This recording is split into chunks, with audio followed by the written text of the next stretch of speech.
Fala quem colocou essa coisa no mundo. Vai, Gabi! De gente que para com tudo. A circunferência perfeita que tem o poder. Na medida certa pra te enlouquecer. Era uma briga em cima da outra. Vai com suas amigas pra lá, vai pra lá. Cuidado pra ela não te dar perdida e vem aqui me dar. Eu amo ou não essa menina? Ai, amor da minha vida. Ah, não. Olha o que eu tô tão da... Eu tô seguro na pista, como um triz. Tô inteiro na raça, fazendo o que eu sempre quis. Fazendo o que eu sempre fiz. Sou da rara, sou iminente. Eu sou da minha vibe, eu começo a... Vou pagar? Isso a gente nem aqui. Você acredita que viu?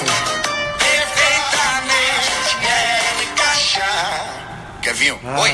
Top de linha. Eu também acho, fio. Gente, eu acho que eu tô ficando louco. Hoje é domingo. Ontem, sábado, eu saí, não bebi. Já corri 30 minutos em jejum de manhã. E agora eu tô, ó, malhando musculação. O que tá acontecendo? Aí você sai da malhação e tem isso daqui no café da manhã. Sacanagem, né? Ah, meu Deus.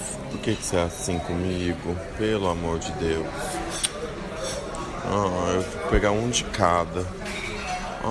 Ah, não. Brincadeira. Minha coisa preferida, gente, waffle. A coisa que eu mais amo na vida é isso com mel.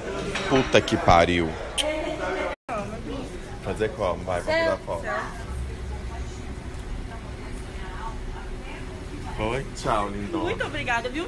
Beijo. Beijo. Linda. Internet, eu não... Ai, Olha lá. não. Olha!